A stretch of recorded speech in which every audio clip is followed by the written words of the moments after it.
안녕하십니까. Hello everyone. तो सबको जय मसीह की। Our Bible Acts. तो आज हम प्रेरितों के किताब से वचन पढ़ेंगे। We'll start from the chapter 27 verse 18. तो प्रेरितों के किताब 27 से आज हम वचन पढ़ेंगे। प्रेरितों की किताब 27 से 18 से हम पढ़ेंगे। If you found it, I will read it. तो अगर आपने ढूंढ लिया है तो हम पढ़ेंगे। 우리가 풍랑으로 심히 애쓰나 जब हमने आंधी से बहुत हिचकोलों और धक्के खाए तो दूसरे दिन वे जहाज का माल फेंकने लगे और तीसरे दिन उन्होंने अपने हाथों से जहाज का साथ सामान भी फेंक दिया। जब बहुत दिनों तक न सूर्य न तारे दिखाई दिए और बड़ी आंधी चलते रही तो अंत में हमारे बचने की सारी आशा जाती रही। जब वे बहुत दिन तक भूखे रह चुके तो पौलुस ने उनके बीच में खड़े होकर कहा, हे लोगों, चाहिए था कि तुम मेरी बात मानकर क्रेती से ना जहाज खोलते और ना ये विपत्ति आती और ना ये हानि उठाते। परंतु अब मैं तुम्हें समझाता हूं कि ढाढ़स बांधो, क्योंकि तुम में से किसी के प्राण की हानि ना होगी पर केवल जहाज की। क्योंकि परमेश्वर जिसका मैं हूं और जिसकी सेवा करता हूं, उसके स्वर्गदूत ने आज रात मेरे पास आकर कहा, हे पौलुस, मत डर, तुझे कैसार के सामने खड़ा होना अवश्य है। देख, परमेश्वर ने सबको जो तेरे साथ यात्रा करते हैं तुझे दिया है। इसलिए हे सज्जनों, ढाढ़स बांधो, क्योंकि मैं परमेश्वर का विश्वास करता हूं कि जैसे मुझसे कहा गया वैसा ही होगा। परंतु हमें किसी टापू पर टिकना होगा। जब 14वीं रात आई और हम आदर्य समुद्र में भटकते फिर रहे थे तो आधी रात के निकट मलाहों ने अनुमान से जाना कि हम किसी देश के निकट पहुंच रहे हैं। था लेने पर उन्होंने 20 पुरसा गहरा पाया और थोड़ा आगे बढ़कर फिर था ली तो 15 पुरुष पाया। तब पथरीली जगहों से टकराने के डर से उन्होंने जहाज की पिछली 4 लंगर डाले और बोर होने की कामना करते रहे।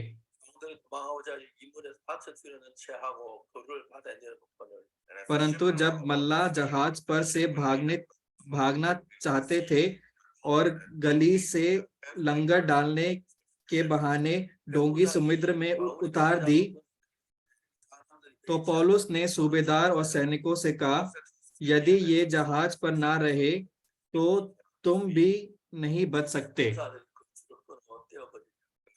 तब सैनिकों ने रस्सी काटकर डोंगी गिरा दी।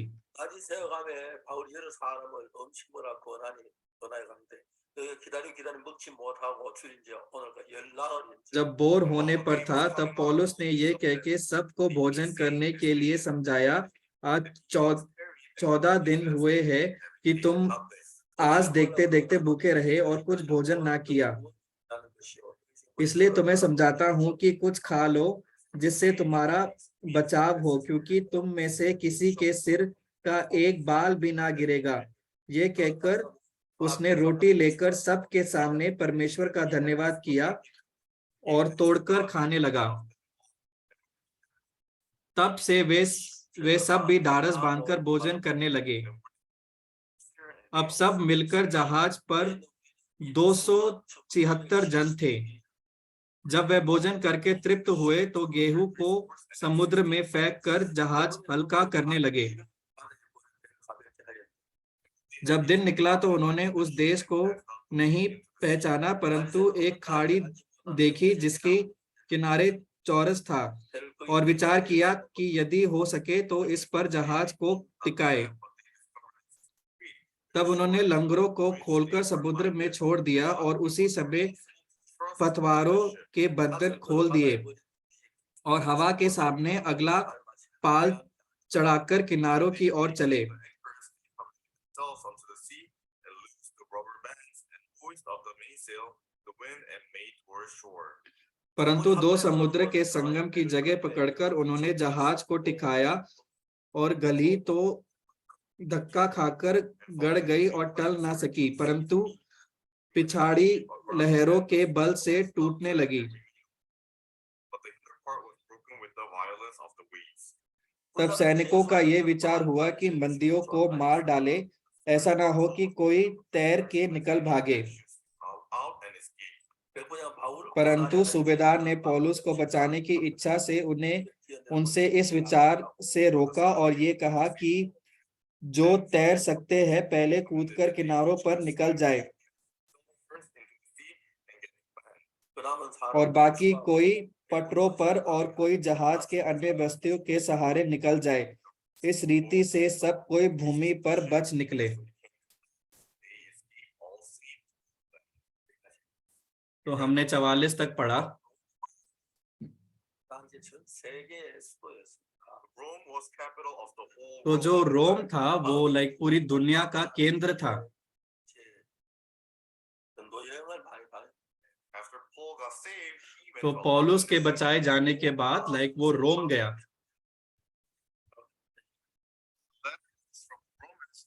और उनने उस लेटर में जो लेटर दिया था पौलुस ने रोम में, उसमें लिखा गया है कि वो रोम में लाइक सुसमाचार प्रचार करना चाहता है।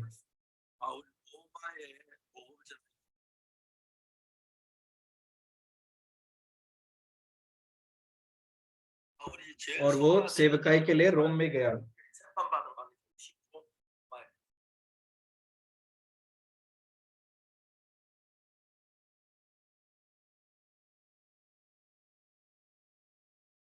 तो जरूरी चीज ये है कि सबसे जरूरी है कि हमें वचन प्रचार करना है। तो अगर हम वचन प्रचार ना करें तो शैतान हमको लाइक बहुत बांधा में बांधता है। तो जब हम सुसमाचार प्रचार करते हैं तो शैतान हमारे विरुद्ध काम करता है और हमें सुसमाचार प्रचार करने नहीं देता। लेकिन हालांकि हम सुसमाचार प्रचार करते हैं, लाइक शैतान बहुत सी बाधा बांधता है हमारे सुसमाचार प्रचार करने के लिए। लेकिन परमेश्वर की दूरदर्शिता है कि वो हमें जिताता है। तो असलियत में मैं एक ऐसा इंसान हूं जो कुछ भी नहीं है। तो 1962 में मैंने लाइक पापों की क्षमा पाई। मैं माफी चाहता हूं, लेकिन मैंने बहुत सारे पाप किए। तो उस समय हम बहुत गरीब थे और बहुत भूखे थे। तो जब मैं 8 साल का था तो मेरी माँ गुजर गई। तो मेरा बड़ा भाई 1 महीने बाद लाइक फौज के लिए गया और मेरे जो पिताजी है वो लाइक कोरियन आर्मी में सहायता करने के लिए चले गए। तो 1 महीने में जो मेरा बड़ा भाई था, मेरी जो माँ और मेरे जो पिता थे वो सब चले गए। तो मेरी बड़ी बहन 15 साल की थी, जो दूसरी बहन थी वो 13 साल की थी और मैं 8 साल का था। और मेरा जो छोटा भाई था वो 4 साल का था।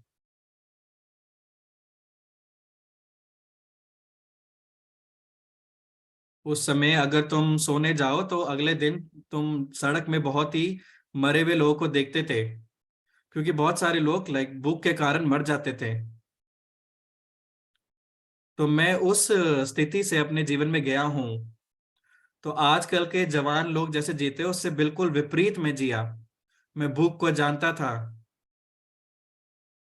और मैं जानता था कि लाइक एक प्लेट खाना कितना बहुमूल्य होता है। तो जब मैं जवान था तो मैंने बहुत भुखमरी से गया और बहुत मुश्किलों का जीवन जिया। तो जब मैं 15 साल का था तो मैंने चोरी करना शुरू किया। तो जब क्या कहते हैं गेहूं उगता था तो मैं गेहूं लाइक चुराने जाता था। तो मैं वो गेहूं चुरा के पहाड़ पे जाके उसे उसे पकाकर खाता था और मेरे को बहुत ही स्वादिष्ट लगता था। तो मैं कलीसिया तो जाता था, लेकिन मैं ऐसा पाप करता था और मैं ऐसे अपना जीवन जीता था।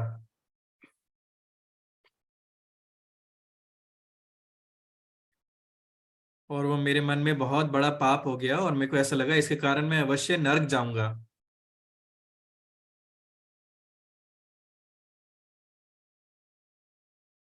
तो हालांकि मैं पापों की क्षमा पाना चाहता था, लेकिन कोई भी पास्टर ऐसा नहीं था जो मेरे को पापों की क्षमा के बारे में बताता। तो 15 साल की उम्र से लाइक मैं प्रातः काल की सभा में जाता था और अपनी पापों की क्षमा मांगता था। और मैंने बाइबल पढ़ना शुरू किया। और अद्भुत चीज ये है कि तो बाइबल में लाइक पाप की जो बलि है उसके बारे में लिखा है। तो ले व्यवस्था 4 में लाइक पाप की बलि के बारे में लिखा गया है। द याजक का पाप, और जो पूरी लाइक समाज का पाप, और जो राजा का पाप और साधारण लोगों के पाप के बारे में लिखा गया है। तो मैं इसके बारे में पहले नहीं जानता था, क्योंकि मैं तो एक साधारण व्यक्ति था। इसलिए मैं जो साधारण व्यक्ति के लिए जो पाप की बलि चढ़ाई जाती थी उसके बारे में मैंने पढ़ा।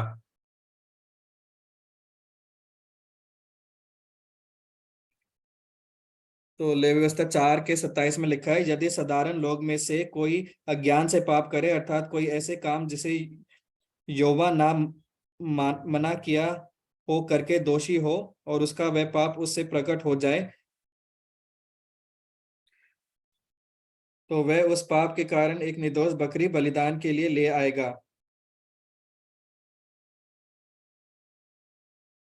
तो बाइबल में स्पष्ट तरीके से बताया गया है कि पाप की बलि कैसे चढ़ाई जाती है। तो पहले क्यों पास्टर ने मेरे को ऐसे नहीं सिखाया? तो ऐसे करके मैंने और बाइबल पढ़ी। तो मैं क्योंकि मैं एक साधारण इंसान हूं। तो यहाँ पे लिखा है कि साधारण लोग के लिए लाइक पाप की बलि कैसे चढ़ाई जाती है।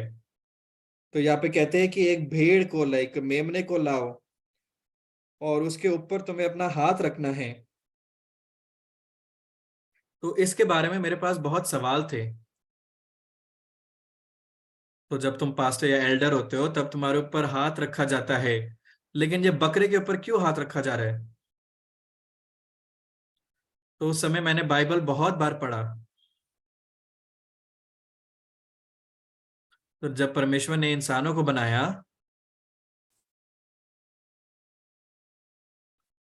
तो तब परमेश्वर ने लाइक आदमी और औरत को लाइक मेल मेल मिलाप कराया उनका।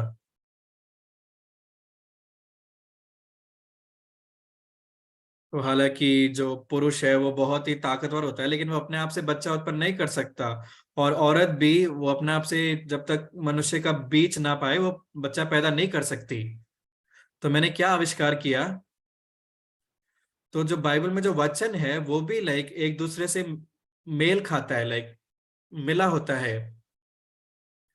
तो क्यों हमें लाइक इस भेड़ के ऊपर, इस चढ़ावे के ऊपर अपना हाथ रखना है?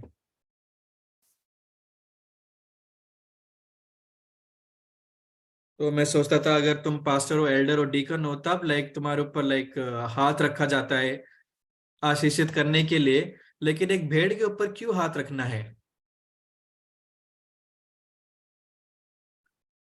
तो मैंने जांचा कि इससे कोई मेल करने वाला वचन जरूर बाइबल में होगा जो मेरे को ढूंढना है। लेकिन मैं इस वचन को कैसे ढूंढूं?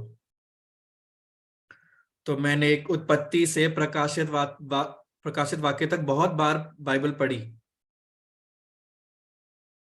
तो कभी कभार जो पुराना नियम और नया नियम है वो मैंने एक हफ्ते में पढ़ के खत्म कर दिया। तो जो बाइबल है वो बहुत लंबी है। तो कोरियन बाइबल लगभग 1800 पेजेस की है।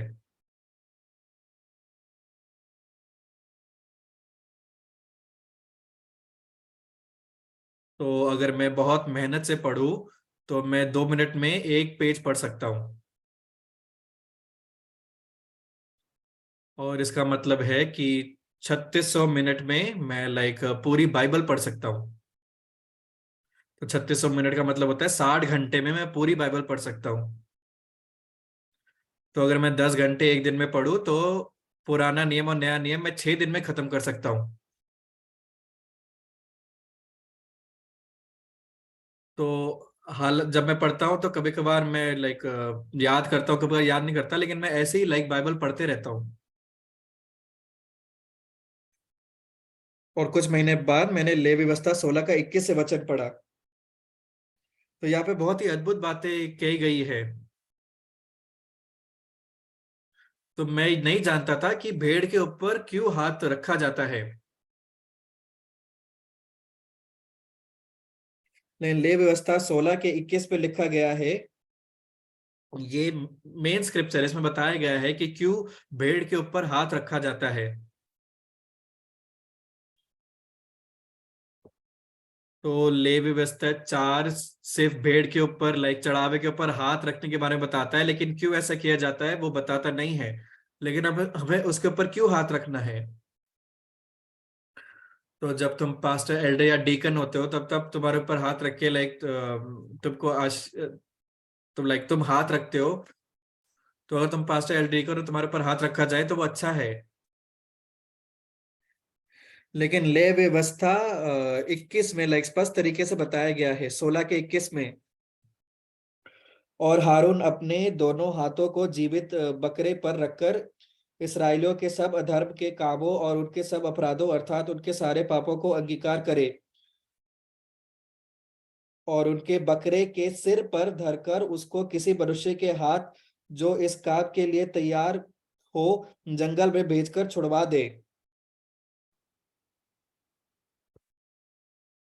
तो मेरा पाप धोने के लिए, तो मेरा जो पाप है लाइक वो भेड़ के ऊपर लाइक रखना पड़ता है, उसके द्वारा लाइक मेरे पाप धोए जाते हैं। तो जब हम भेड़ के ऊपर अपना हाथ रखते हैं तो जब हमारा जो पाप है वो ट्रांसफर हो जाते हैं। और जब उस भेड़ को लाइक उस मेमने को लाइक जब मारा जाता है तो मेरे पापों की क्षमा हो जाती है। और अद्भुत चीज है, वो मत्ती 3 में लिखा गया है।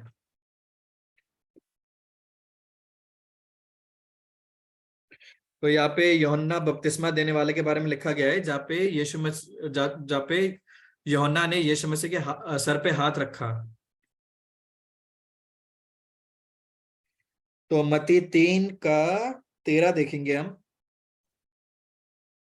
उस समय यीशु गलील से यरदन के किनारे यूहन्ना के पास उसके बपतिस्मा लेने आया, परंतु यूहन्ना ये कह कर उससे रोकने लगा, मुझे तो तेरे हाथ से बपतिस्मा लेने की आवश्यकता है और तू मेरे पास आया है। यीशु ने उसको ये उत्तर दिया, अब तो ऐसा ही होने दे, क्योंकि हमें इसी रीति से सब धार्मिकता को पूरा करना उचित है। और 16 हम पढ़ेंगे।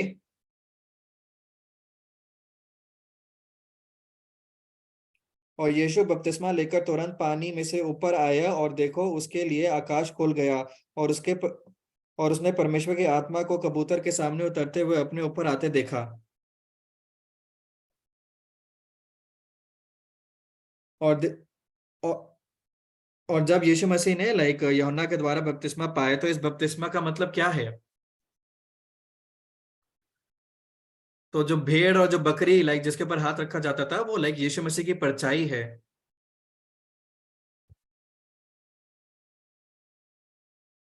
तो जब हम भेड़ को लाइक बलि चढ़ाते हैं, वैसे ही लाइक जो यीशु मसीह है वो वो मेमना माना जाता है। तो हमारे जो पाप है वो लाइक यीशु मसीह के ऊपर जाना जरूरी है। तो इसलिए यीशु मसीह ने यूहन्ना बपतिस्मा के द्वारा बपतिस्मा लिया।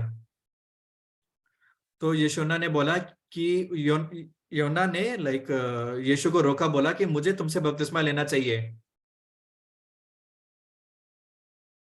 लेकिन यीशु ने बोला कि इसी रीति से सब धार्मिकता को पूरा करने के लिए यही उचित है, ऐसा होने दो। तो जब यूहन्ना बपतिस्मा वाले ने जब यीशु मसीह के ऊपर हाथ रखा, तो वो लाइक एक प्रोसेस बन गया, कैसे हमारे पाप यीशु मसीह पे ट्रांसफर हो गए। और यीशु मसीह को लाइक हमारे पाप धोने के लिए लाइक जो हमारे पाप है वो यीशु पर के ऊपर आने जरूरी है। और ये प्रोसेस है, जब यूहन्ना बपतिस्मा ने जब अपना हाथ यीशु मसीह पे रखा, तो इस जगत के पाप जो है वो यीशु मसीह के ऊपर आ गए। तो पुराने नियम में हम तो मेमने या भेड़ के बारे में बात करते हैं, लेकिन ये सब यीशु मसीह की परछाई है। तो ये दिखा रहा है कि यीशु मसीह हमारे पापों के लिए मरेगा।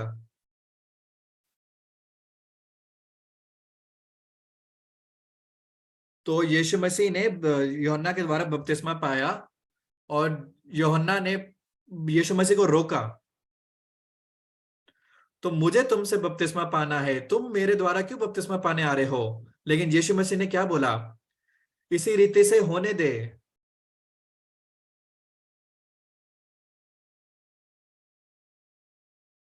इसी रीति से होने दे, क्योंकि यही उचित है सब धार्मिकता पूरा करने के लिए। तो हम बहुत ही गंदे पापी लोग हैं। तो जो पापी लोग होते हैं वो धर्मी नहीं होते। तो हमें पापों की क्षमा पाना जरूरी है अगर हम धर्मी बन सके। और बिना पापों के क्षमा के हम नाश हुए बिना नहीं रह सकते।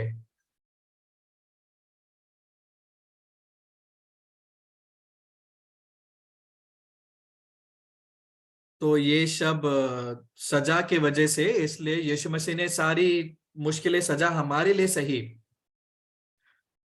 और बाइबल में इसके बारे में बहुत स्पष्ट तरीके से लिखा है। तो बाइबल में ऐसा लिखा है कि अगले दिन, योना ने यीशु मसीह को उसके पास आते हुए देखा। वो देखो, जगत का मेमना जो इस दुनिया के पाप ले जाता है।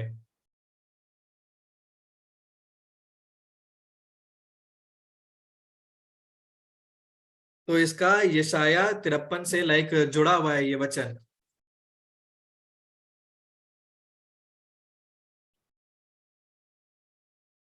तो वो जो यीशु मसीह है वो परमेश्वर का मेमना है। तो वो बताता है कि आगे आने वाले जीवन में यीशु मसीह हमारे पापों के लिए मरेगा। तो उसने हमारे दुख को पाया। तो उसने हमारे कष्ट को पाया और बहुत सी मुश्किलों का सामना किया।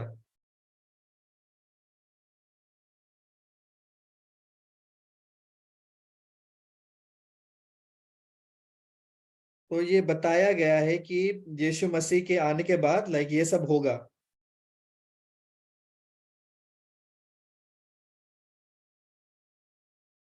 यशाया 53 के पास में लिखा है, परंतु वह हमारे ही अपराधों के कारण घायल किया गया, वह हमारे अधर्म के कामों के कारण कुचला गया। हमारी ही शांति के लिए उस पर ताड़ना पड़ी कि उसके कोड़े खाने से हम चंगे हो जाएं।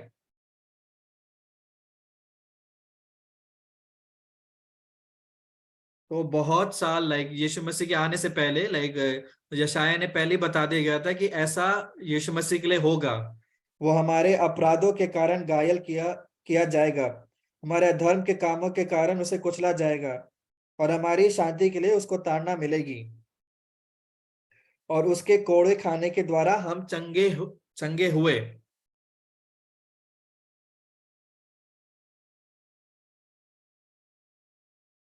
और 6 में लिखा है, हम तो सब के सब भेड़ों के समान भटक गए थे, हम में से हर एक ने अपना अपना मार्ग लिया, और यहोवा ने हम सबों के अधर्म के बोझ उसी पर लाद दिए।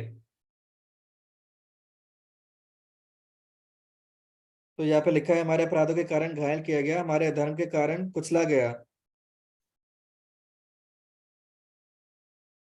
हमारे धर्म के कारण हमारे ही शांति के लिए उस पर ताड़ना पड़ी कि उसके कोड़े खाने से हम सब चंगे हो जाए। तो यीशु मसीह के कई सालों से पहले परमेश्वर ने पहले से ही यशाया को, भविष्यवक्ता यशाया को ये सब बता दिया था। तो यहाँ पे जो हमारे अपराधों के कारण घायल किया गया और धर्म के लिए कुचला गया, वो यीशु मसीह को दर्शाता है।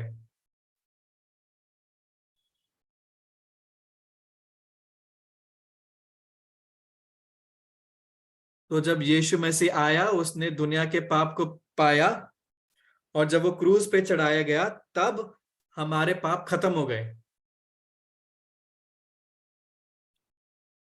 आज बहुत सारे कोरियन चर्च जो है वो हमको पाखंडी बोलते हैं।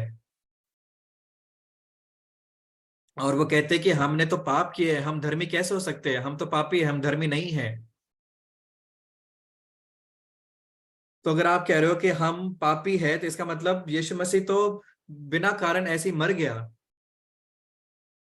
तो पक्का यीशु मसीह हमारे पापों के लिए मरा है, और हमारे अधर्म के कार्य के लिए उसे ताड़ना मिली। तो हमारी शांति के लिए उसे कोड़े खाने पड़े, और हम चंगे किए गए। हम तो सबके सब भेड़ों के समान भटक गए थे, हमें से हरेक ने अपना मार्ग लिया, और यहोवा ने हम सबों के अधर्म के बोझ उसी पर लाद दिया। तो यहाँ पे स्पष्ट तरीके से लिखा है, यहाँ पे स्पष्ट तरीके से लिखा है कि हमारा जो पाप है वो यीशु मसीह के लहू से धो दिया गया है। तो ज्यादातर कोरियन पास्टर क्या कहते हैं कि वो पापी है, क्योंकि वो इस वचन को स्पष्ट तरीके से नहीं जानते, क्योंकि वो केवल पाप के बारे में बात करते हैं।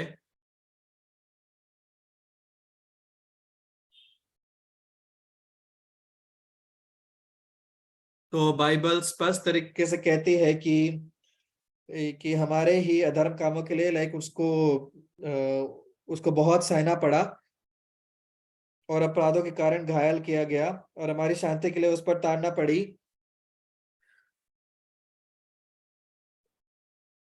तो जब भेड़ चढ़ाए जाते थे, और जब उसे तंबू में तंबू में जब खून छिड़का जाता था, तो हमारे पाप थे वो सर्वदा के लिए धोए नहीं जाते थे।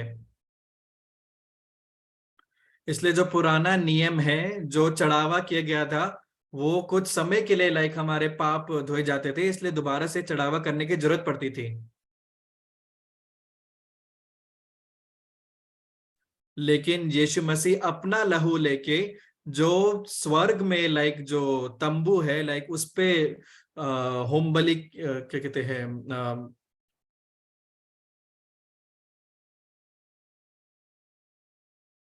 तो यहाँ पे लिखा है कि जो यीशु मसीह है वो याजक बन गया, वो जो भली चीज आने के लिए। तो जो तंबू जो इस हाथों के द्वारा नहीं, लेकिन एक सिद्ध तंबू जो परमेश्वर ने खुद बनाया।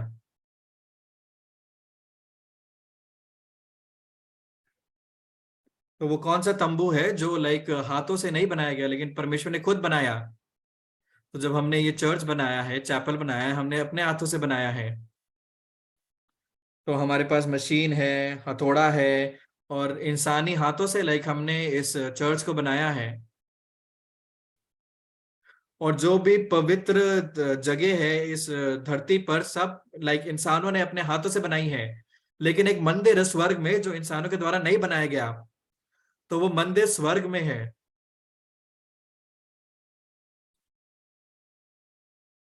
तो यीशु मसीह इस दुनिया में आया और उसने अपना लहू बहाया।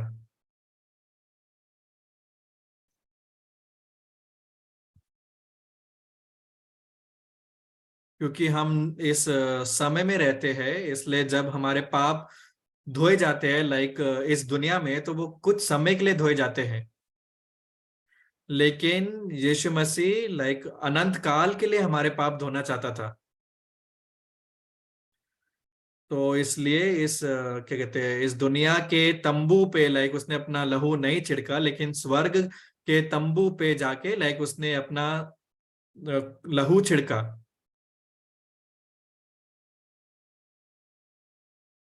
तो यहाँ पे लिखा है एक उत्तम तंबू जो हाथों के द्वारा नहीं बनाया गया। तो आपको बताइए यहाँ पे तंबू क्यों बोलते हैं?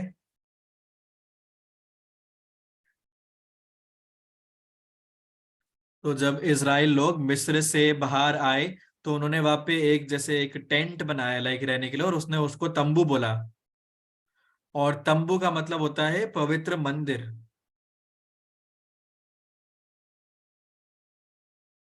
तो यहाँ पे लिखा है और भी ज्यादा से तंबू, जो मनुष्य के हाथ के द्वारा नहीं, लेकिन परमेश्वर के द्वारा स्वर्ग में बनाया गया। बहुत जब हम पढ़ते हैं तो बहुत सारे लोग सोचते हैं कि तंबू क्या है, लेकिन जो तंबू है ये परमेश्वर के मंदिर को दर्शाता है।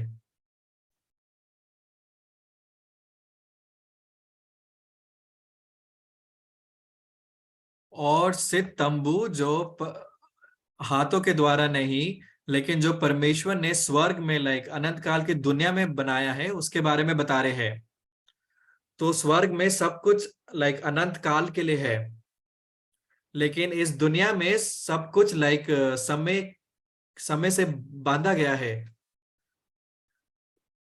तो इस दुनिया में जो कुछ होता है लाइक वो एक समय खत्म हो जाता है, लेकिन स्वर्ग में लाइक समय जैसा कुछ नहीं होता, हमेशा वहां पे जो कुछ होता है वो अनंत काल के लिए होता है। तो जब हम भेड़ या मेमने को या इस दुनिया में लाइक उसका चढ़ावा देते हैं तो हमें रोज उसका चढ़ावा देना पड़ता है। इसलिए लाइक वहां पे होम बलि की वेदी के पास आप देख सकते हो कि लहू की नदी बहती है, और वहां पे जो धुआं है वो बहुत ज्यादा लाइक बादल की तरह ऊपर उड़ के बादल बन जाता है। इसलिए परमेश्वर को एक तंबू बनाना पड़ा स्वर्ग में जो इंसान के द्वारा नहीं बनाया गया। तो क्यों परमेश्वर ने अपना लहू जो तंबू स्वर्ग में है उस पे लाइक सिंगों पे छिड़का? तो जब हम इस दुनिया में रहते हैं तो हम समय से बंधे हुए रहते हैं। तो अभी तक मैं 80 साल का नहीं हूं, लेकिन तो भी मैं बहुत लाइक मेरी उम्र बहुत ज्यादा हो गई है, मैं बूढ़ा हो गया हूँ। तो अगर आप मेरे चेहरे को देखोगे तो आपको पता चल जाएगा कि मेरी उम्र बढ़ रही है, मैं बूढ़ा हो रहा हूँ। तो आप देख सकते हो कि कैसे मेरा चेहरा बदल रहा है। तो बहुत साल पहले मेरे काले बाल थे, लेकिन अब सफेद बाल हो गए हैं और बहुत झुड़िया झुर्रियां आ गई है। तो ये कुछ बुरी बात नहीं है। तो एक तरफ से देखे तो ऐसा लग सकता है कि बहुत बुरा है कि मैं बूढ़ा हो रहा हूँ, लेकिन अगर दूसरी तरफ से देखे तो और समय नजदीक आ रहा है कि मैं प्रभु के साथ अनंत काल के लिए स्वर्ग में रहूंगा।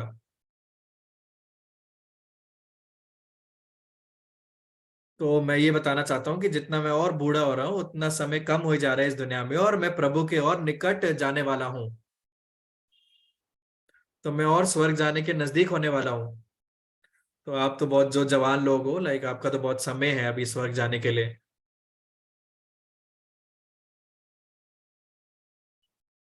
तो यीशु मसीह ने जो तंबू जो स्वर्ग में है उसके सींगों पे अपना लहू छिड़का,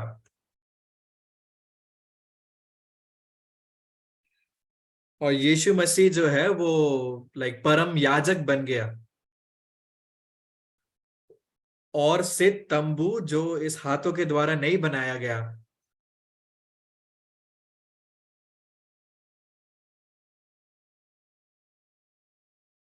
तो भेड़ के लहू से नहीं, लेकिन अपने ही लहू के द्वारा वो सर्वदा के लिए लाइक स्वर्ग में लाइक हमारे लिए अनंत काल का छुटकारा उसने लिए तैयार किया। तो ये अनंत काल का छुटकारा परमेश्वर ने आपके लिए तैयार किया है।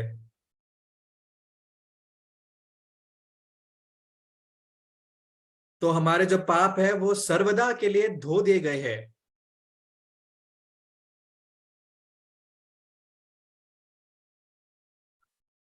तो पुराने नियम में हमें हर रोज लाइक भेड़ों को लाइक बलि चढ़ानी पड़ती है, इसलिए बहुत पूरी जो नदी है वो खून से भर जाती थी।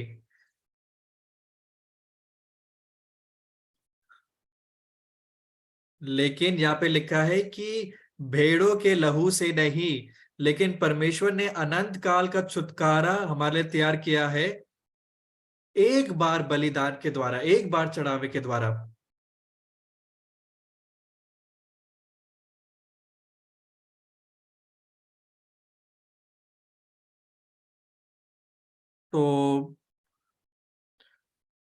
तो जहां भी मैं जाऊं, जर्मनी में जाऊं या अमेरिका में जाऊं,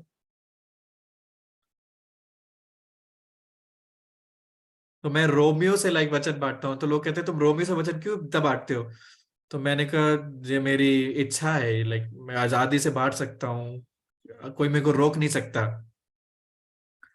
तो यहाँ पे लिखा है कि पहले जो जो पॉल था लाइक वो पहले एक ईसाई लोगों को बहुत सताता था, लेकिन दमास्कस में लाइक वो यीशु मसीह से मिला।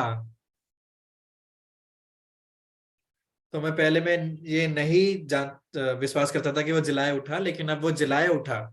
तो उस समय से पौलुस का मन बदल गया और वो सुसमाचार प्रचार करने वाला बन गया, और वो बहुत जगह में जाके उसने प्रचार किया।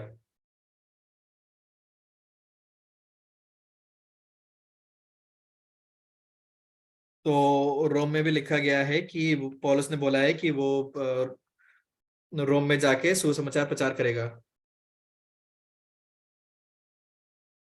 तो हम रोमियो 2 देखेंगे।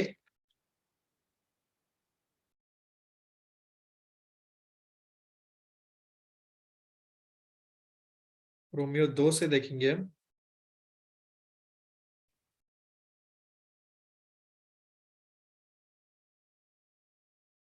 तो रोमियो से लाइक पौलुस कैसे बात करता है। सॉरी, 1 का 15 देखेंगे, रोमियो 1 का 15। अतः मैं तुम्हें भी जो रोम में रहते हो सुसमाचार सुनाने को बरसर तैयार हूं।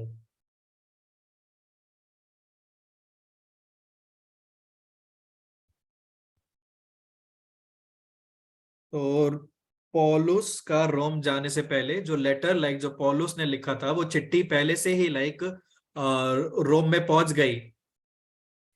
तो जितना मेरे अंदर क्षमता है उस पूरी क्षमता से मैं रोम में सुसमाचार प्रचार करना चाहता हूं। तो पॉल ने रोम में जाके लाइक सुसमाचार प्रचार किया।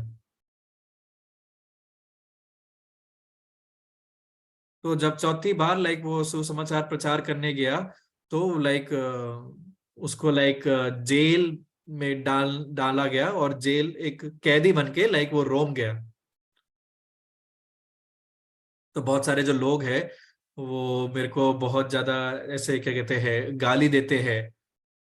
तो हालांकि मेरे अंदर बहुत कमी कमजोरियां हैं।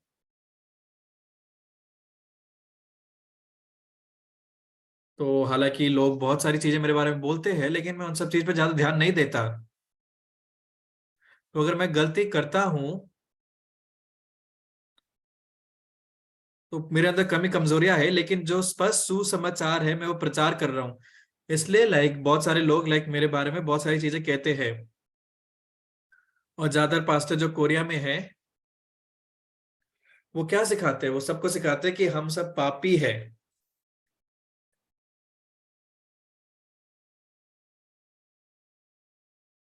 तो बाइबल में लाइक यीशु मसीह ने लाजरस और अमीर आदमी के बारे में लाइक दृष्टांत बताया था। तो लाजरस जो था वो अब्राहम की गोदी में आराम कर रहा था लेकिन जो अमीर व्यक्ति था वो लाइक नरक में लाइक पीड़ा सह रहा था।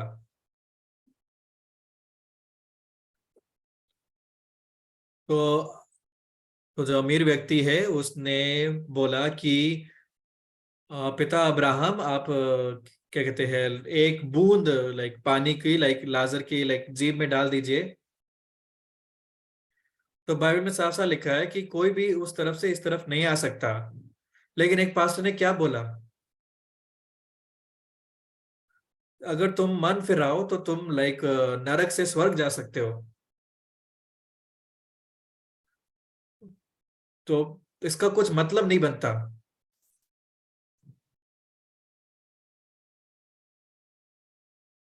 तो मरने से पहले हमें उद्धार पाना जरूरी है, पापों की क्षमा पाना जरूरी है। मरने के बाद एक पापी जो नरक चला गया वो कैसे स्वर्ग जा सकता है, इसका कोई मतलब नहीं बनता। तो वो ऐसे ही अपने चर्च मेंबर को लाइक आशा देना चाहता है, उनको एक कंफर्टेबल हार्ट मन देना चाहता है। इसलिए वो कहता है कि अगर तुम नरक में भी मन फिराओ तो स्वर्ग जा सकते हो। एक बार नरक जाने के बाद कोई स्वर्ग नहीं जा सकता, जो नरक है वो अनंत काल के लिए है। तो बाइबल में स्पष्ट तरीके से लिखा है कि तुम एक जगह से दूसरी जगह नहीं जा सकते। इसलिए पापों की क्षमा पाना यीशु मसीह के लहू के द्वारा बहुत ही अनिवार्य है। तो हम सब पाप करते हैं।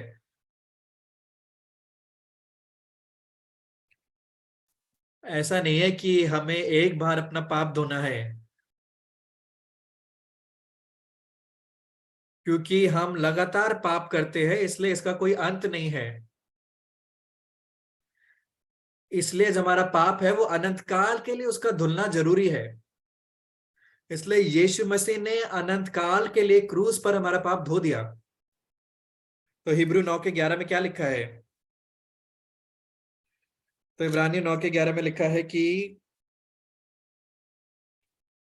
परंतु जब मसीह आने वाले अच्छी अच्छी वस्तुओं का महायाजक होकर आया तो उसने और भी बड़े और सिद्ध तंबू से होकर, जो हाथ का बनाया हुआ नहीं अर्थात इस सृष्टि का नहीं है, और बकरे और बछड़ों के लहू के द्वारा नहीं पर अपने ही लहू के द्वारा एक ही बार पवित्र स्थान में प्रवेश किया और अनंत छुटकारा प्राप्त किया। तो जब हम ये पापों की क्षमा पाते हैं एक बारी में, एक बार के लिए, तो अगर हम पापों की क्षमा ना पाए तो हम स्वर्ग नहीं जा सकते। तो इसलिए बहुत सारे लोग मेरे को कहते हैं कि मैं बहुत पाखंडी हूं। अरे हम तो पापी, आप क्यों कहते हो कि आप धर्मी हो? क्या आप पाप नहीं करते? तो इसका मतलब क्या है कि हम जितना चाहे उतना पाप करें? तो जब मुझसे लोग ऐसे पूछते हैं तो पता है मैं कैसे जवाब देता हूं? जब तुम अपना जीवन जीते हो क्या तुम भरपूर पाप नहीं करते? तो ये सही है। जब हम अपना जीवन जीते तो भी हम भरपूर पाप करते हैं। हम जितना चाहे उतना पाप करते हैं और हम स्वर्ग नहीं जा सकते। तो यहाँ पे जो लिखा गया है वो समझना कुछ मुश्किल नहीं है।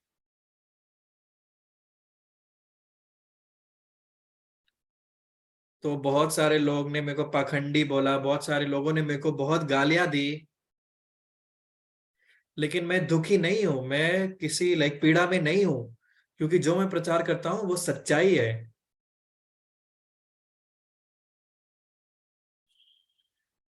तो हमें पापों की क्षमा अनंत काल के लिए पाना जरूरी है।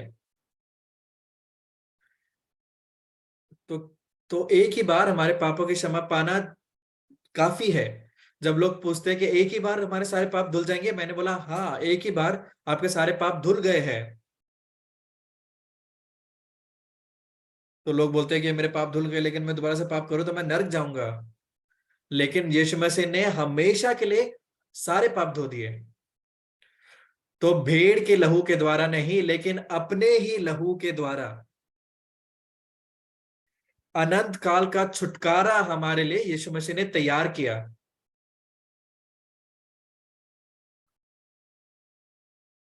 तो अनंत काल का छुटकारा, जिसका मतलब अंग्रेजी में इटर्नल रिडेम्पशन कहते हैं।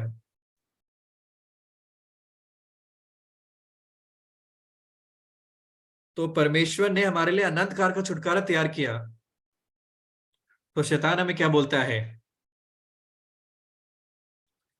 तो जिसने पापों की क्षमा पाई है, शैतान उनको ऐसे ही छोड़ देता है।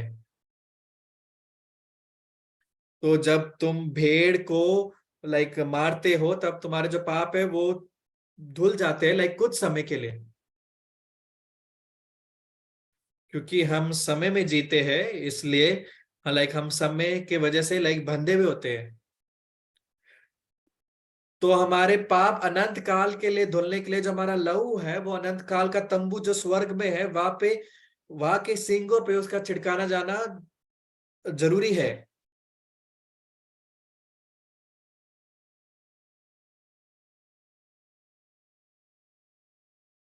तो और सिद्ध तंबू जो परमेश्वर ने बनाया है, वो उस तंबू के बारे में बता रहा है जो परमेश्वर ने स्वर्ग में बनाया है। वो इस सृष्टि का नहीं है, वो स्वर्ग का है।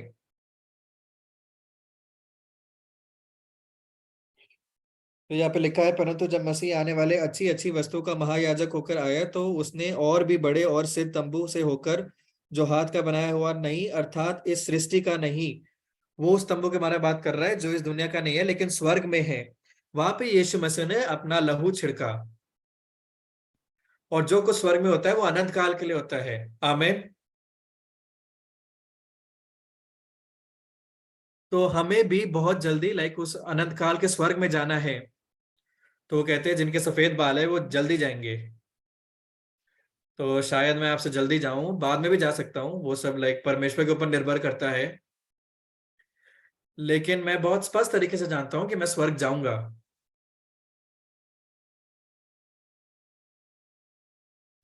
तो यीशु मसीह ने अपना लहू लाइक तंबू जो स्वर्ग में है उसमें छिड़का और हमें अनंत काल का छुटकारा दिलाया। तो पौलुस ने बोला कि रोम में भी मैं पूरे मन के साथ सुसमाचार प्रचार करना चाहता हूँ। उस समय जो रोम था लाइक वो उस पूरे दुनिया का लाइक केंद्र था, लाइक उसे कैपिटल बोलते हैं। तो पौलुस वहां पे जाके लाइक सुसमाचार प्रचार करना चाहता था।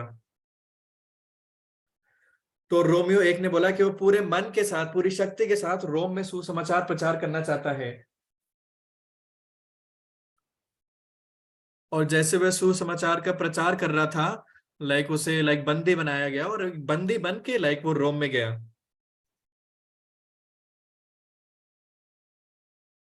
तो वो जहाज से लाइक मेडिटेरियन सी से लाइक वो रोम जा रहे थे।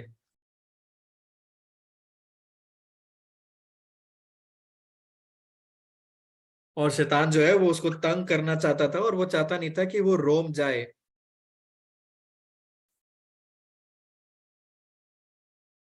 तो वहां पे बहुत बड़ा तूफान आया और बहुत लोग काफी दिन तक खा नहीं पाए। और वो ऐसे ही लाइक जहाज में पड़े रहे। तो शैतान कोशिश करता है कि हम विश्वास ना करें, लेकिन जरूरी चीज क्या है? क्योंकि ये परमेश्वर की इच्छा है कि परमेश्वर पौलुस को रोम भेजना चाहता है। तो पौलुस रोम पहुंचता है कि नहीं पहुंचता?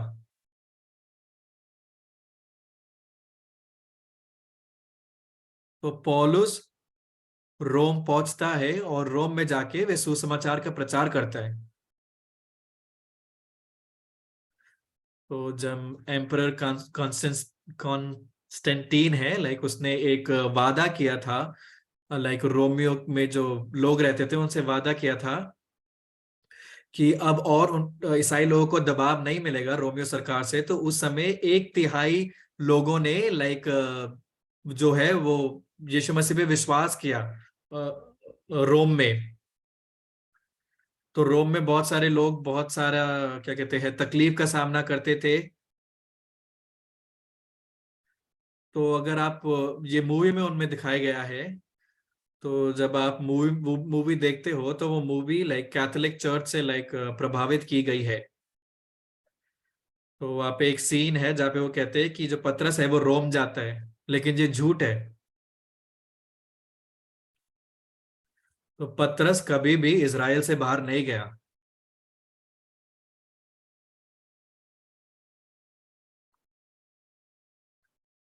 तो आजकल के जो कैथोलिक लोग हैं वो कहते हैं कि जो पतरस है वो लाइक पहला पोप है, सबसे पहला पोप है। वो झूठ है, क्योंकि जो पतरस था वो केवल इजराइल में रहा। तो मुझे परवाह नहीं है कैथोलिक लोग क्या कहते हैं, लेकिन बाइबल में स्पष्ट तरीके से ये बताया गया है। सो पतरस ने यहूदियों को प्रचार किया, लेकिन पौलुस ने अन्य जाति के लोगों को सुसमाचार प्रचार किया। इसलिए जो पतरस है वो कभी भी लाइक इजराइल मिस्र के देश से बाहर नहीं गया, सॉरी इजराइल से बाहर नहीं गया। सो क्योंकि शैतान लाइक बहुत दुविधा डालना चाहता था, इसलिए शैतान ये तूफान लाया था, क्योंकि वो चाहता नहीं था कि पौलुस रोम में सुसमाचार प्रचार करे। तो जिस जहाज में लाइक पौलुस लाइक रोम जा रहा था वो लगभग लाइक डूबने वाली थी। तो जब हम बाइबल को पढ़ते हैं तो बाइबल में हमेशा ऐसा होता है। तो जब हम परमेश्वर के लिए काम करना चाहते हैं, सुसमाचार के लिए काम करना चाहते हैं, शैतान हमेशा दुविधा डालता है।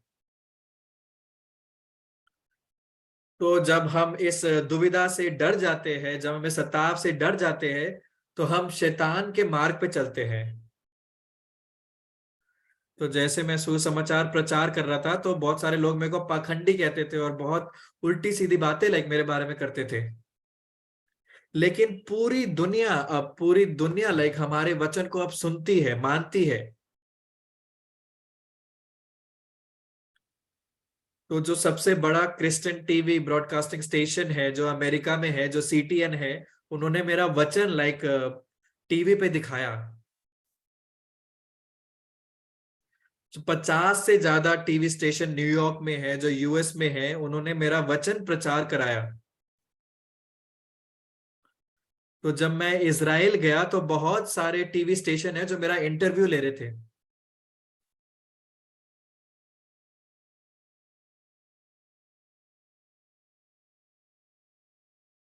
तो उन्होंने मेरा इंटरव्यू लिया और उन्होंने ये ये निश्चय लिया कि वो मेरा जो प्रचार है वो टीवी में दिखाना चाहते हैं। तो मैं कौन हूँ? मैं कोई भी नहीं हूँ। तो जो एस्वातिनी की जो गवर्नमेंट है वो लाइक हमसे बहुत नजदीक रिश्ता बनाती है। तो पहली बार जब हम एस्वातिनी गए सुसमाचार प्रचार करने के लिए, तो जो हमारा मिशन है वो लाइक म्यूजिक के लिए बहुत ज्यादा मशहूर है। तो जो स्टूडेंट्स है लाइक वो वॉलेंटियर के तौर पे एस्वातिनी गए।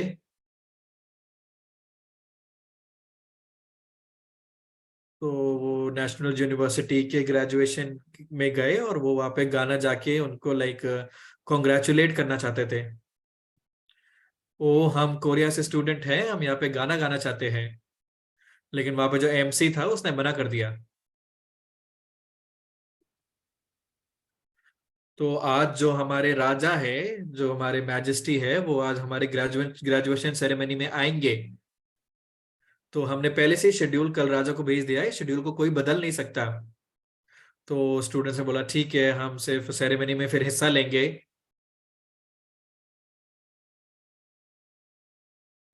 लेकिन अभी तक राजा आया नहीं। उन्होंने बोला क्या आप गाना चाहते हो? उन्होंने बोला हाँ हम गाना चाहते हैं। तो कितने गाना गाना चाहते हो?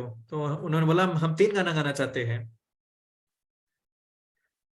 और जब वो पहला गाना गा रहे थे तो तब उसी वक्त राजा आ गया।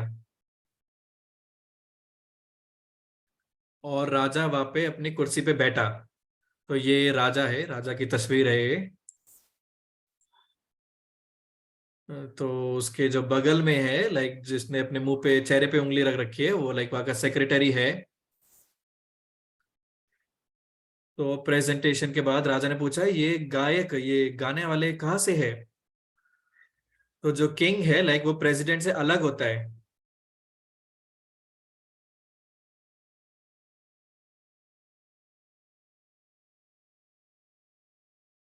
तो राजा के साथ हाथ मिलाना बहुत ही बड़ा लाइक तुम बहुत लकी हो। तो उन्होंने ये जब पिक्चर है लाइक वो सेव कर लिया और बोला कि वो पूरी अपने लाइक सबको दिखाएंगे। तो उन्होंने बोला कि राजा 10 दिन बाद जो हमारे जो फाउंडर है पास्टर पाक वो आएंगे। तो फिर राजा बहुत चौंक गए। और उन्होंने राजा ने एक मिनिस्टर से बोला।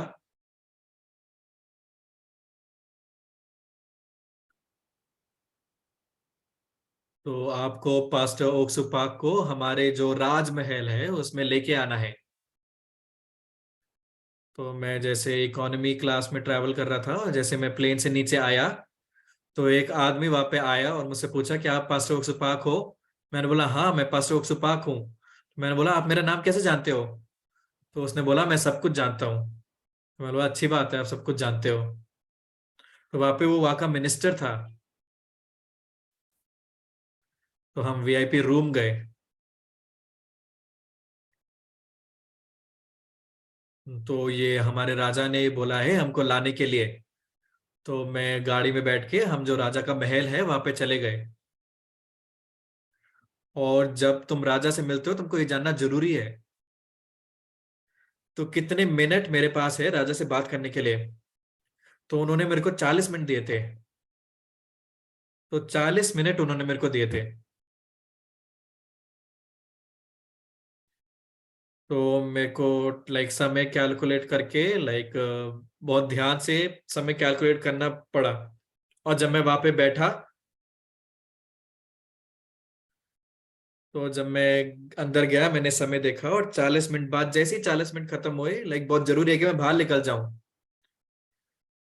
तो जब मैं पहले उनसे मिला मैंने हेलो किया, उन्हें ग्रीट किया और 10 मिनट ऐसे ही निकल गए। और जब मैंने 30 30 मिनट के लिए मैंने सुसमाचार प्रचार किया तो 40 मिनट पूरे हो गए। उसके बाद मैंने सुसमाचार प्रचार करना बंद कर दिया और मैं जाना चाहता था। लेकिन राजा ने मुझसे बोला तो पास्टर क्या आप और थोड़ा बहुत प्रचार कर सकते हो? तो मैं वो सुन के बहुत खुश हुआ। तो मैंने आधा घंटा और प्रचार किया। तो कभी कभार मैं बैठा, कभी कभार मैं खड़ा हुआ। तो ये जो नारंगी रंग की, जो ऑरेंज रंग की जो कुर्सी जो आप देख रहे हो, वो लाइक मेरी कुर्सी है। लेकिन मैं उस कुर्सी से खड़ा हो गया क्योंकि मैं जो राजा है उनके नजदीक जाना चाहता था। तो दो दो बार आधे घंटे मैंने वचन प्रचार किया। और आधे घंटे बाद फिर राजा ने मुझसे बोला, पास्टर क्या आप कृपया थोड़ा और प्रचार कर सकते हो?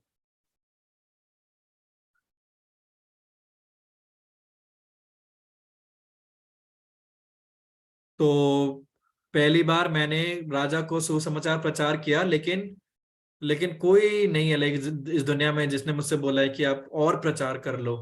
लेकिन मैंने उनको 3 बार प्रचार किया और राजा ने लाइक पापों की क्षमा पाई। तो मेरा मन बहुत छुल गया। और राजा ने मुझसे बोला, पास्टर आप सच्चे परमेश्वर के सेवक हो। पास्टर मैं आपको जमीन देना चाहता हूँ। आप वहां पे अपना सेंटर बनाइए और वहां पे अपना घर भी बनाइए और आप वहां पे आके रहिए। और अगर आपके पास कोई काम है तो आप दूसरे देश में जाके अपना काम कीजिए। तो अभी हमारा जो सेंटर है वो लगभग पूरा बन गया है। तो आप इस तस्वीर में जैसे वो बड़ी बिल्डिंग देख रहे हो, वो हमारा सेंटर है। तो हम बहुत ही बड़ी सी लाइक बिल्डिंग बना रहे हैं। तो लगभग हमारा खत्म होने वाला है और उनको अभी मेरा घर बनाना है। तो उनको मेरा घर बनाना जरूरी है क्योंकि राजा ने ऐसा बोला है। तो जो राजा है लाइक वो मेरे बहुत ही नजदीक हो गया।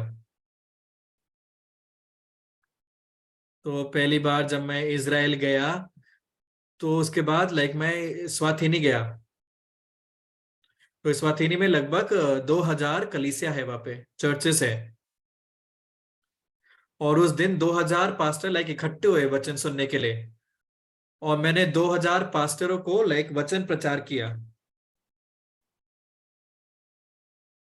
तो पहले वो हमारे लाइक मिशन के साथ जुड़ना चाहते थे। और तो कुछ कुछ लोगों ने बोला कि हाँ हम आपके मिशन के साथ जुड़ के एक साथ काम करना चाहते हैं। तो मेरा वचन सुनने के बाद सब चर्चेस, सब कलीसिया ने बोला चलो हम गुड न्यूज मिशन के साथ जुड़ते हैं। और वो सब हमारे सदस्य बन गए। तो नए साल से हम लगातार लाइक स्वातिनी में लाइक सुसमाचार प्रचार करना चाहते हैं। तो जरूरी थिंक चीज क्या है कि पौलुस रोम गया।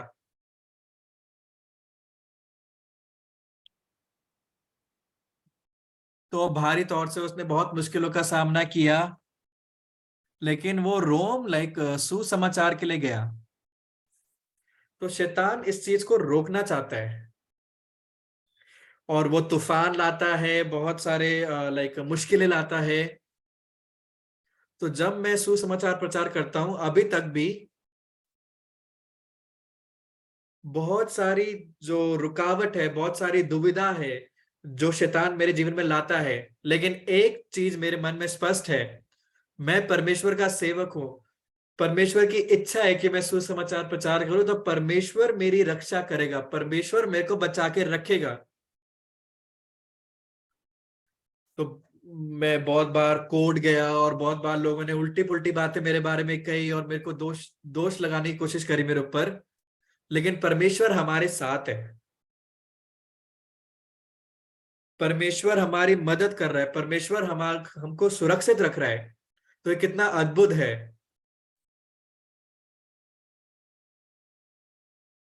तो परमेश्वर हमारे अंदर काम करता है और परमेश्वर ने रास्ता खोला कि हम इज़राइल जा सके।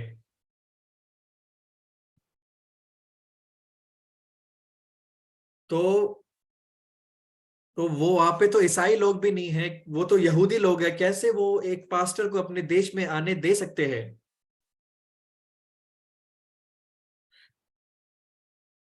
तो मैंने उनसे बोला क्या तुम ये विश्वास करते हो कि पौलुस तूफान में मर जाएगा? पौलुस तूफान में कभी भी नहीं मरेगा। पौलुस पक्का रोम पहुंचेगा क्योंकि वो परमेश्वर की इच्छा है, उसे रोम में सुसमाचार प्रचार करना है। तो अगर मैं सुसमाचार प्रचार ना करूं तो परमेश्वर इससे खुश नहीं है। तो ये सुसमाचार मुझे इज़राइल में प्रचार करना है क्योंकि मैं परमेश्वर के मन को जानता हूं। तो किसी भी कलीसिया में मैं क्यों ना जाऊं, किसी भी देश में मैं क्यों ना जाऊं, कहीं भी क्यों ना जाऊं, मैं सुसमाचार प्रचार करता हूं। तो हालांकि मैं इज़राइल गया, मैंने वहां पे रब्बी को सुसमाचार प्रचार किया, और परमेश्वर ने वहां पे बहुत बड़ा द्वार जैसे दरवाजा खोल दिया सुसमाचार के लिए। हम इस परमेश्वर के साथ जी रहे हैं। तो बहुत सारी रुकावट होती है, बहुत सारी दुविधा होती है, बहुत सारे हमारे शत्रु होते हैं जो हमको रोकने की कोशिश करते हैं, लेकिन हर समय परमेश्वर हमारे साथ रहता है और हर समय वो हमको जिताता है।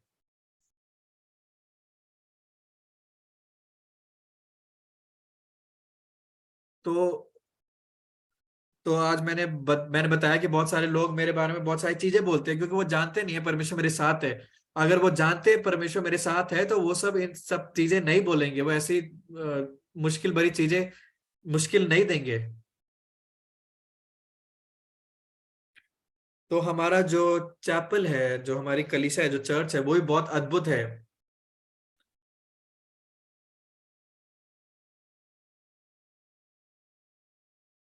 तो एक्चुअली मैं बहुत सारे पैसे नहीं कमाता, और मैं कभी भी नहीं सोच सकता कि मैं इतना बड़ी जमीन खरीदूं और इसके ऊपर एक बहुत सुंदर सा लाइक ऐसे चैपल बनाऊं।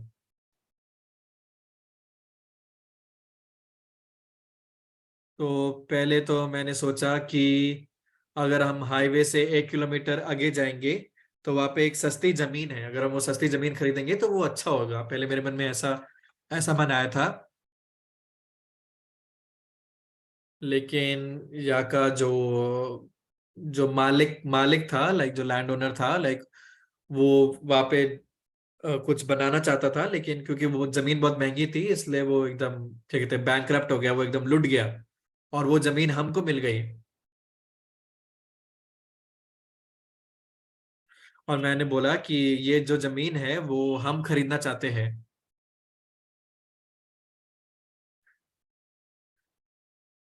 तो क्या आप इस एग्रीमेंट में सिग्नेचर कर सकते हो कि हमें ये जमीन खरीदनी है? तो जब हमने वहां पे मालिक को पैसे दिए,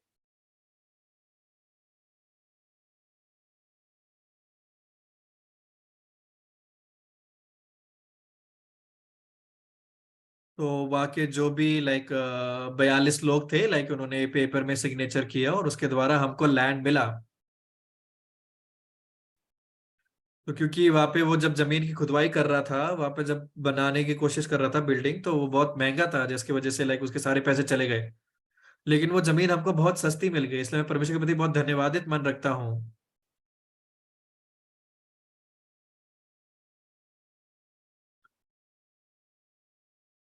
तो हमने सब कुछ साफ किया, वहां पे अपने हमारा चैपल बनाया, और मैं परमेश्वर के प्रति बहुत ही धन्यवादित था। तो परमेश्वर ने हमारे लिए सब कुछ तैयार किया है। तो मैं सबको बताना चाहता हूँ कि परमेश्वर जीवित है। तो अगर हम सुसमाचार के लिए आगे बढ़े तो इससे बड़ी और भी कोई लाइक आशीष की बात नहीं है। तो जब पौलुस रोम में जा रहा था, वो उसने बहुत मुश्किलों का सामना किया, और उसको लगा वो मर जाएगा, लेकिन उसने कोई भी लाइक परिस्थिति का सामना क्यों ना किया, लेकिन सब कुछ परमेश्वर की इच्छा के द्वारा हुआ। पौलुस रोम गया, उसने सुसमाचार प्रचार किया,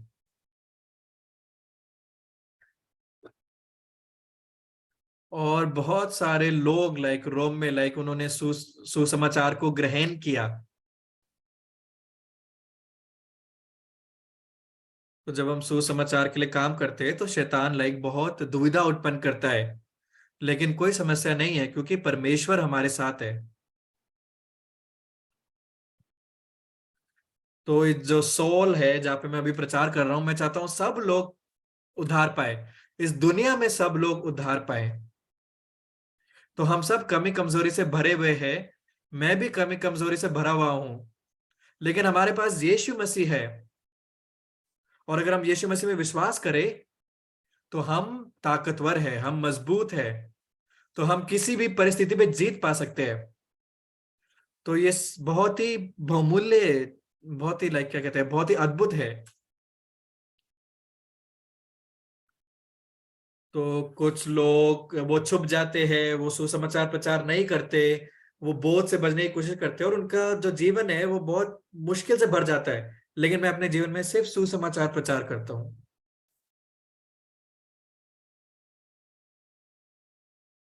तो कुछ दिन पहले मेरी बेटी ने मुझसे बोला कि पिताजी आपका जो बॉडी है उसका चेकअप करना चाहिए। तो बहुत समय से मैंने किया नहीं। तो उन्होंने मेरी बेटी ने मेरे लिए टिकट खरीदा और मैं हॉस्पिटल गया और 2 घंटा मेरा वहाँ पे चेकअप हुआ। तो मैं रिजल्ट पूरा अच्छे से याद नहीं कर पाया, याद कर सकता। लेकिन उन्हें बोला कि आप बहुत ही स्वस्थ हो और आप लंबे समय तक जी सकते हो। तो मैं बहुत धन्यवादित था। तो अगर मैं परमेश्वर मेरे को लाइक परमेश्वर अगर ना चाहे तो मैं यहाँ पे खड़ा नहीं हो सकता। तो आप सब भी सेम हो। तो परमेश्वर अगर अभी तुमको बुला लेगा तो आप सबको जाना जरूरी है। लेकिन हम सुसमाचार के लिए जी रहे हैं और परमेश्वर इससे बहुत खुश है। तो जब हम अपना जीवन ऐसे जिए तो पास्टर ओक्सपाक वो इंसान है जो कुछ भी नहीं था,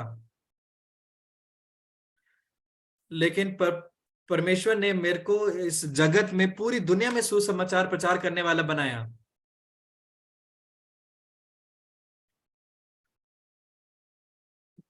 इस दुनिया में कोई भी पास्टर नहीं है जो इज़राइल में जाके रबी से मिला और जो पूरी दुनिया का जो सोच विचार है वो मेरे बारे में बदल गई। तो जो इज़राइल का जो रबी है उसने मुझसे क्या कहा, अगले साल फरवरी में तो मैं साउथ पोल जा रहा हूँ। तो मुझे वहां पे निमंत्रण मिला है वहां जाने के लिए। तो वहां के जो चीफ रबाई है उसने मुझसे बोला कि पास्टर क्या आप मेरे साथ चल सकते हो, आप मेरे साथ साउथ पोल आइए। तो मैं आपके लिए टिकट आप उन्होंने बोला आप टिकट खरीद लीजिए। उन्होंने ये नहीं बोला कि मैं आपकी टिकट खरीदूंगा। तो हम एक साथ साउथ पोल जाने की प्लानिंग कर रहे हैं। तो अगर आप साउथ पोल जाओगे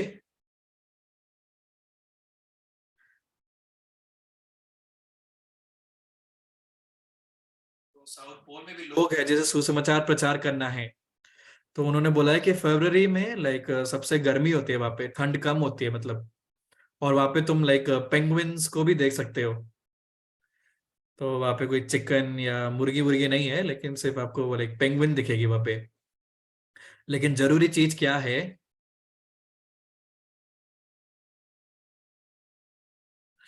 जरूरी चीज ये है कि आप अपना पैसे ज्यादा कमाने की कोशिश मत करो, अपना बिजनेस बढ़ाने की कोशिश मत करो।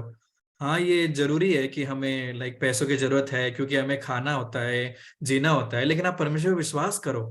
परमेश्वर पे छोड़ दो सब कुछ। परमेश्वर सबसे विश्वास योग्य है। तो मैं किसी के साथ संबंध नहीं बनाता, मैं सिर्फ परमेश्वर के साथ संबंध बनाता हूँ। तो मैं बहुत धन्यवादित हूँ कि परमेश्वर ने मेरे को इस अभी सुसमाचार प्रचार करने दिया। तो जो और चर्चेस होते हैं वहां पे जो पास्टर है वो 65 साल के बाद वो मतलब रिटायर हो जाते हैं और सेविकाई नहीं करते, लेकिन गुड न्यूज मिशन में हम रिटायर नहीं होते और अभी मेरे को सुसमाचार प्रचार करने दे रहे हैं, इसलिए मैं बहुत खुश हूँ। तो ना केवल पास्टर पाक लेकिन सबके साथ ऐसा ही है। तो मैं बहुत खुश हूँ कि मैं सुसमाचार प्रचार कर पा रहा हूँ। लेकिन इससे जरूरी चीज और क्या है, तो परमेश्वर जो है हमारे सुसमाचार को पूरी दुनिया में फैला रहा है। तो अगर आप बुद्धिमान व्यक्ति हो तो तुम आपको इसका हिस्सा होना जरूरी है। तो परमेश्वर आपको फिर ग्रहण करेगा। तो रोम में जाने के लिए बहुत सारी मुश्किलों का सामना करना पड़ा पौलुस को, लेकिन शैतान पौलुस को रोक नहीं पाया। तो सांप से डसा गया, लेकिन तो भी पौलुस ने बहुत काम किए रोम में। शैतान कुछ भी कर ले, शैतान पौलुस को रोक नहीं पाया।